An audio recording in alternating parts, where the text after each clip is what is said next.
Hey there, this is your coach James Wilson here with the warm-up for the Standing Pedaling Power and Endurance Solution Program.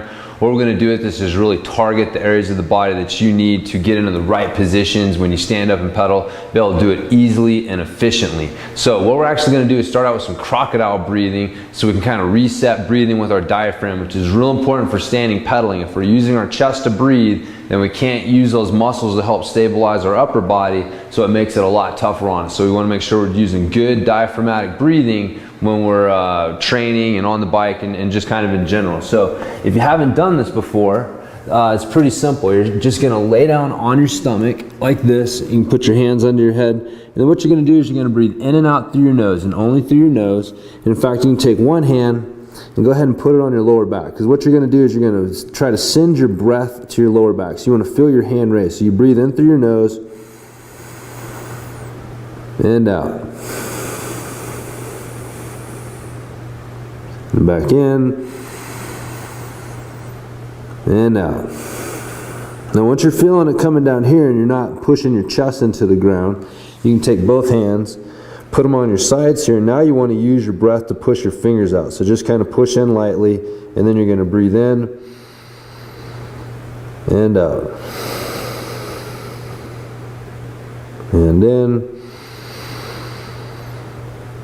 and out.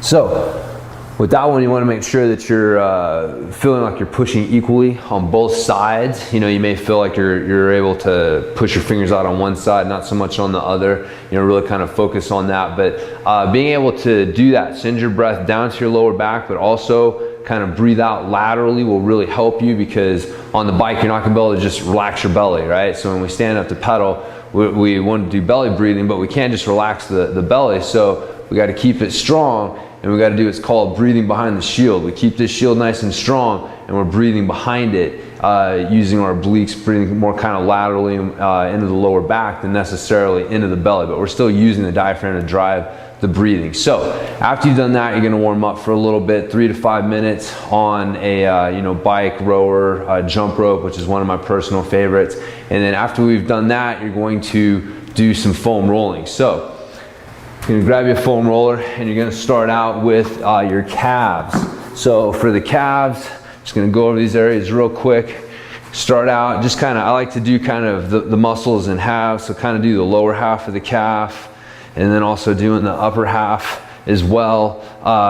Working it side to side like this is also good, as well as rolling it along. And then also, especially down near the Achilles tendon where things get tight, doing some movement. So kind of like finding a tight spot and then just kind of holding down on it and moving your ankle around will really help as well. So the next one is your glutes. And so, feel free to do your hamstrings if you want to. It's not bad to do that, but just make sure you hit these areas that I'm talking about here. So for the glutes, you're going to sit on your foam roller, you're going to cross your leg, and then you're going to point that knee down to the ground. And you'll see that when I do that, that gets me to sit. So if I'm here and I point this knee down to the ground, it gets me to sit over on this hip here, this glute. And so then I can just kind of work myself around and find, any tight spots that I have. Make sure that you hit both sides when you do that. The next area is going to be your upper back. And so you're just going to give yourself a hug.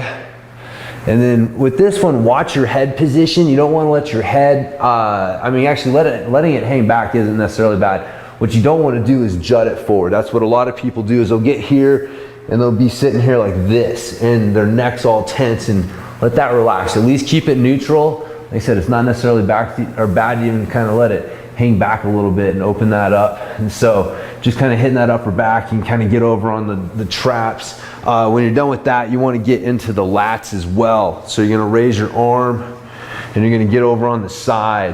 You're going to start down low, kind of in the lats, work yourself up into the armpit area. You can kind of back over on the shoulder blade and the rotator cuff area. And then finally, go ahead and work up into your tricep as well. All that stuff is connected through there. So just kind of working all of that to make sure you don't have any trigger points or anything. So 2 more areas after the lats. The next one is your quads.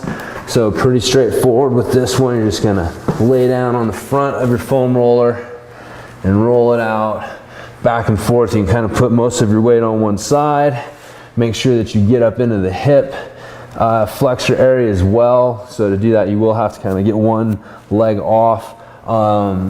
And just make sure you hit both sides if you're doing one side at a time. And then finally, your inner thigh. So you're gonna get set up next to your foam roller like this. You're gonna bring your leg up. So we're gonna hit this inner thigh area. So I find, make sure you start out by the knee, because if you start in too close, I find that it's tough to get back out there. So start all the way in here. This meaty part right here on the inside of your knee, the VMO, for a lot of you is gonna be really tight. If that thing's tight, you know, it's just gonna make it tougher to be able to stand up and have good pedaling power. So you wanna make sure that we don't have any trigger points and stuff we're fighting. So, you know, getting in there and then working your way into the middle and then finally up into the, you know, the groin area. And just, you know, if you have never hit that area before, it's probably gonna be pretty tight. So have fun with that. So that's the foam rolling. Again, we're looking at like, you know, 10 strokes in each area. And also, like I said, if you have some other areas you want to hit, you want to spend a little more time on certain areas, feel free, but make sure you do at least that. Finally, or next, I mean, is your stretches. So we're going to start out with a chest stretch.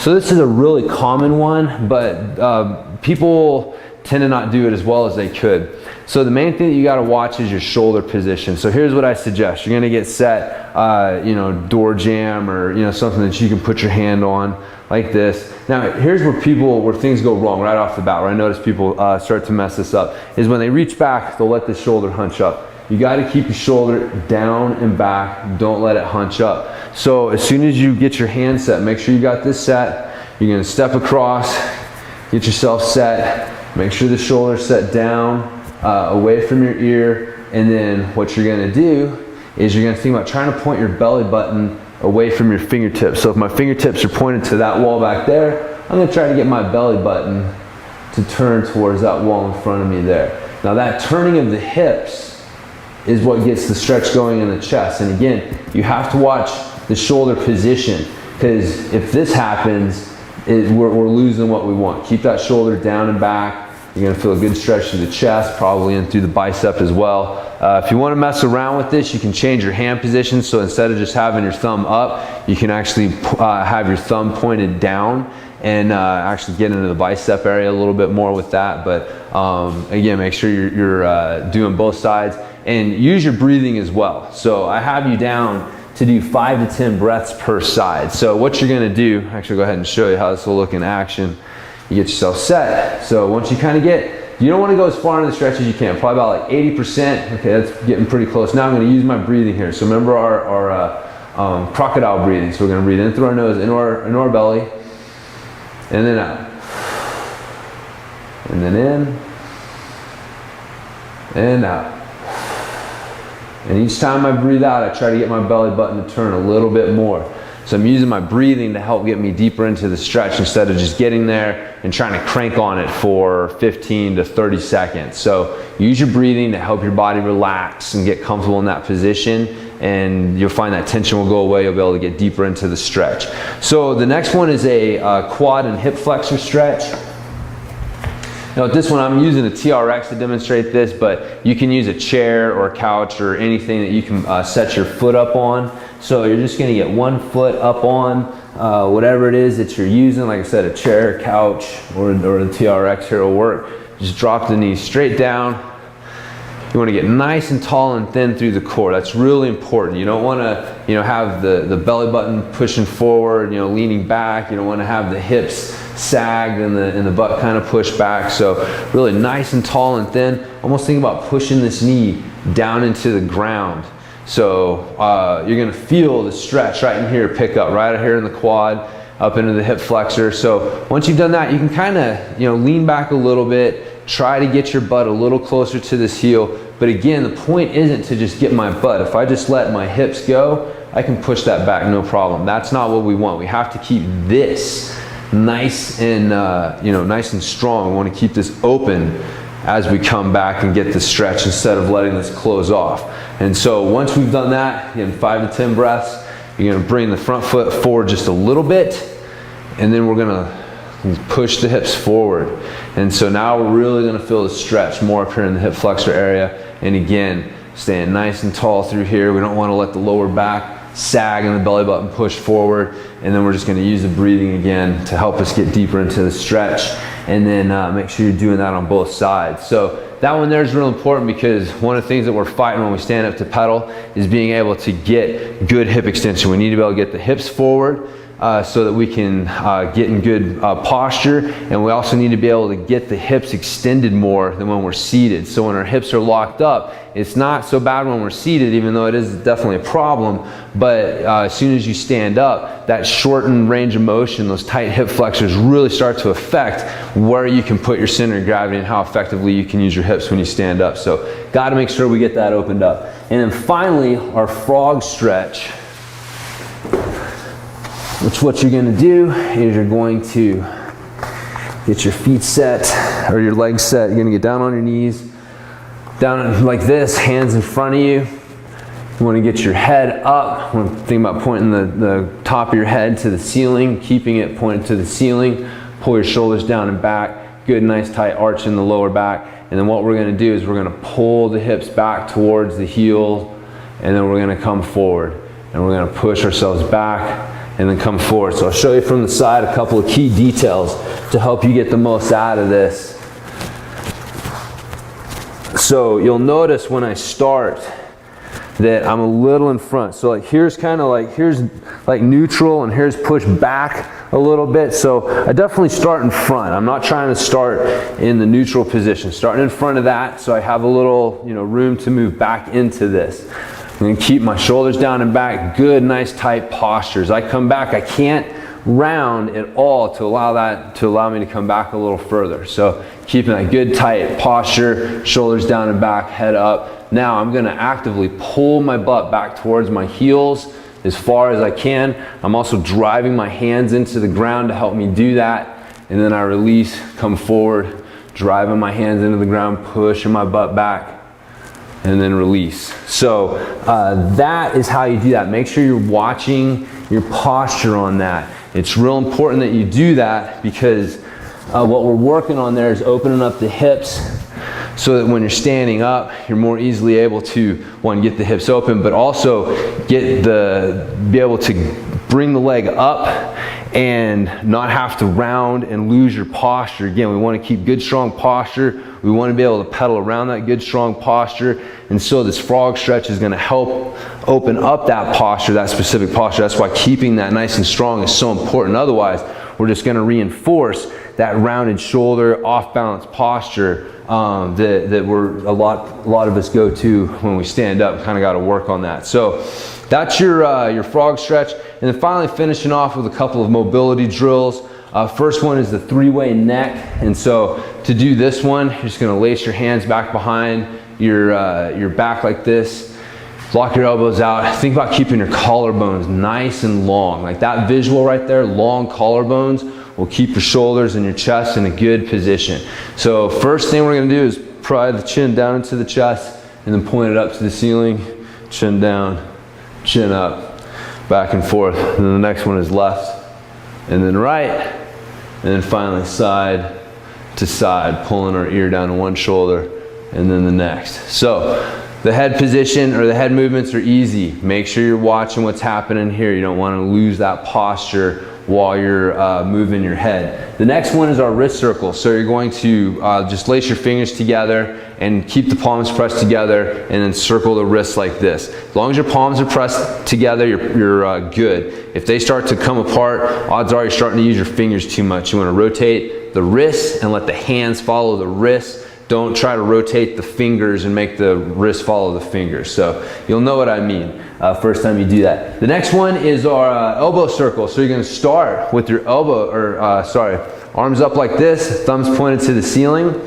We're going to make a big circle, come in towards the armpits, kind of punch the hands through, and then back to the start position. Thumbs always in, pointed up to the ceiling. Again, big circle, punch through and up, and then you're going to do it both directions. So a couple key things to keep in mind: keep the arms up. You don't want to let the elbows drop. I'm trying to keep my upper arm here, my bicep, level with the ground as I'm doing this. And then again, make sure you end with the thumb up. You don't want to just kind of start doing something that looks like this. You want to get that full rotation at the shoulder. So starting and then ending with the thumb up will make sure that you're getting that. The next one is our knee huggers. So nice, good, tall posture. Show you from the side here. You're going to bring one knee up, grab it.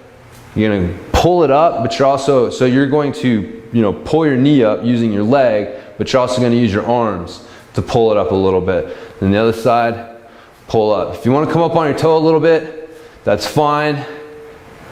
Kind of helps me a little bit. Maybe it's just the way that I learned it. If you want to keep your leg down on the ground, that's fine as well. Again, the main thing that we're working on here is that ability to create a pillar and be strong and stable on one side with good posture and be able to bring the other leg up. So again, we need to be able to do that for good standing pedaling power and efficiency there. So finally, our last two is our half kneeling ankle mobs, mobility drills here. So you're gonna get down in your half kneeling position like this. You're going to windshield wiper this leg around to the side. I'm going to take both hands and I'm going to put it inside of my leg here, inside of my foot here. And then I'm going to push my knee in front or over my foot and then back and then push it forward and then back. So show you from the side, a couple details to keep in mind. This heel has to stay on the ground. It cannot, if it comes up, we're not going through the ankle anymore, it's starting to come into the foot. So this heel has to stay down.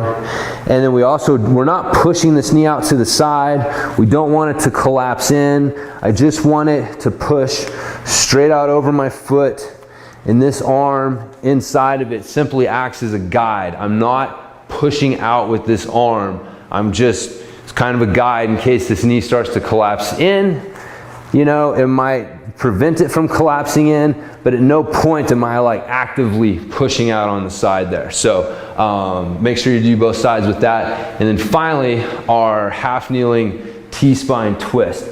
So to do this one, we're in the same position that we were here, but now we're going to take this hand and put it down on the ground in line with this knee. I'm going to have this hand pointed up to the ceiling, and I'm going to bring it through, push it along the ground, and then bring it back up, push it through, and then back up. Follow it with your eyes, so you're getting some head rotation there as well.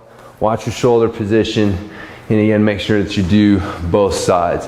So that's it. That's going to do it for your movement prep, mobility routine for the 30-day standing power pedaling solution there. Again, it wouldn't hurt to do this every day. I have this set up as your warm-up, but if you did this every day for the next 30 days, it would make a huge difference in just how efficient you feel on the bike when you stand up to pedal. So anyways, hope this helps. It'll definitely help you get warmed up for the workout, which is where I will talk to you next.